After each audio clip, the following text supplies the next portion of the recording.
Hello guys, welcome to YouTube channel. चलो video शुरू करते हैं। कहते हैं ना, कुछ रिश्ते टूटने के बाद भी दिल में जिंदा रहते हैं। लेकिन अफसोस, कभी कभी एक गलतफहमी इतनी गहरी चोट दे जाती है कि सालों तक वो दर्द कम नहीं होता। हम दोनों, अर्जुन और रोहित, बचपन से एक दूसरे की सांसों में बसते थे। पहली क्लास में एक बेंच पर बैठने से लेकर इंटर तक के सारे साल हमने साथ जिए। एक ही स्कूल, एक ही खेल, एक ही सपने। और मोहल्ले के लोग तो अक्सर कहते, तुम दोनों तो सगे भाइयों से भी बढ़कर हो। हमारी दोस्ती का रंग इतना गहरा था कि एक दूसरे की आंखों में दर्द या खुशी पड़ना हमें आता था। लेकिन जिंदगी कभी कभी एक ही पल में सबसे खूबसूरत रिश्ता तोड़ देती है। वो दिन आज भी जैसे कल की बात हो। कॉलेज में एक बड़ा इवेंट था। मैंने अपने कुछ दोस्तों के साथ एक प्लान बनाया था, ग्रुप परफॉर्मेंस का। रोहित उस समय एग्जाम की तैयारी में बुरी तरह व्यस्त था, तो मैंने सोचा उसे परेशान न करूं। लेकिन किसी ने जाकर उसके कान में झर घोल दिया, अर्जुन को अब तेरी जरूरत नहीं, उसके पास नए दोस्त हैं। मुझे नहीं पता उसने उस वक्त क्या महसूस किया, पर उसके चेहरे पर आई हल्की सी दूरी मैं भी महसूस करने लगा। वो कम बोलने लगा, मिलने के बहाने कम होने लगे। और फिर एक दिन, बिना लड़ाई, बिना शब्दों के, हमारी दोस्ती खामोश हो गई।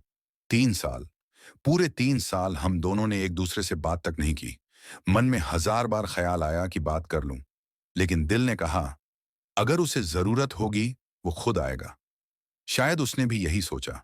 और फिर एक दिन, मेरी जिंदगी का सबसे काला दिन आ गया। मुझे एक फोन आया, रोहित अब इस दुनिया में नहीं है। पहले तो यकीन ही नहीं हुआ। पागलों की तरह उसके घर पहुंचा। लोग रो रहे थे, दीवारें सिसक रही थीं, और कमरे के एक कोने में एक सफेद लिफाफा पड़ा था, जिस पर मेरे नाम के अक्षर लिखे थे। मेरे हाथ कांप रहे थे, दिल धड़क रहा था। लिफाफा खोला और पढ़ना शुरू किया। अर्जुन, जब तू ये पढ़ रहा होगा, शायद मैं कहीं और जा चुका हूं। मैंने तुझसे कभी पूछा नहीं, पर मन में हमेशा ये सवाल रहा, क्या सच में तूने मुझे इग्नोर किया था? शायद मेरी गलती थी कि मैंने तुझसे सीधे नहीं पूछा, दूसरों की बातों पर यकीन किया, और इसी ने हमारी दोस्ती को मार डाला। मैं तुझसे नाराज था, लेकिन हर रात तेरी याद आती थी।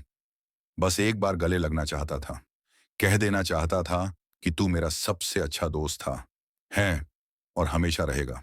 खत पढ़ते हुए मेरी आंखों से आंसू रुक ही नहीं रहे थे। मैंने उस लिफाफे को अपने सीने से लगा लिया, और एक ही पल में महसूस किया, मैंने सिर्फ अपना दोस्त नहीं खोया, मैंने अपना भाई खो दिया। आज भी, जब रातें लंबी और खामोश होती हैं, मन में एक ही बात गूंजती है, काश उस दिन मैंने उससे बात कर ली होती। काश एक बार सच बता दिया होता। काश उस गलतफहमी को मिटा पाते। क्योंकि यकीन मानो, गलतफहमियां सिर्फ रिश्ते नहीं तोड़ती, कभी कभी पूरी जिंदगी तबाह कर देती हैं। Thanks for watching. अगर वीडियो पसंद आई हो तो लाइक करो और ऐसी ही वीडियो के लिए सब्सक्राइब करो।